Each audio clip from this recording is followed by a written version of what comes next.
রাজ্যের অনগ্রসর সম্প্রদায় কল্যাণ বিভাগের উদ্যোগে এবং রায়গঞ্জ ব্লক প্রশাসনের ব্যবস্থাপনায় সোমবার অনুষ্ঠিত হলো 3 জেলা ভিত্তিক 35তম প্রাথমিক পর্যায়ে ভাওয়াইয়া সঙ্গীত প্রতিযোগিতা। এদিন রায়গঞ্জ ব্লক অফিসে এই অনুষ্ঠানের আয়োজন করা হয়। উপস্থিত ছিলেন মহকুমা শাসক কিংসুক মাইতি, বিডিও শ্যারন তামাং, পঞ্চায়েত সমিতির সভাপতি জয়শ্রী ব্যাপারী বর্মন সহ অন্যান্যরা। মহকুমা শাসক কিংসুক মাইতি জানিয়েছেন, 12 বছর ধরে এখানে অনুষ্ঠান চলছে। ভাওয়াইয়া উত্তরবঙ্গের ঐতিহ্যবাহী সংস্কৃতি। প্রায় 50 জন প্রতিযোগী এখানে অংশ নিয়েছেন।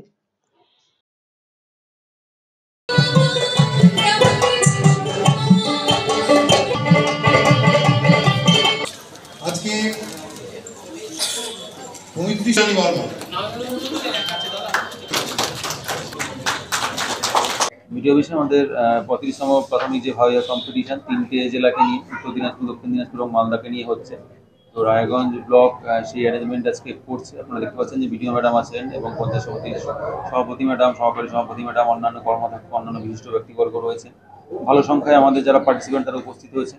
তা প্রতি বছরই হয়ে থাকে এই ভাওয়াইয়া কম্পিটিশন। রাজ্য সরকারের তরফ থেকে বিগত 10 বছর 12 বছর ধরে এটা চলছে এবং ভালো সংখ্যায় প্রতিযোগীরা এখান থেকে পার্টিসিপেট করে এবং আমরা দেখতে পাই যেন নতুন নতুন প্রতিভা উঠে আসছে। কারণ ভাওয়াইয়া একটা এখানকার উত্তরবঙ্গের একটা ফোক কালচার এবং এই কালচারটা এখনো এই সরকারি প্রচেষ্টায় ধরে রাখা হয়েছে। এবং এটা ভালো লাগে যে শুধুমাত্র যে বয়স্ক প্রতিযোগিতায় না, অনেক কম বয়সী প্রতিযোগীরাও কিন্তু পার্টিসিপেট করেন এবং দেখতে পাই যে তারা খুব ভালো পারফর্ম করছেন এবং তারা রাজ্য স্তরেও যাচ্ছে।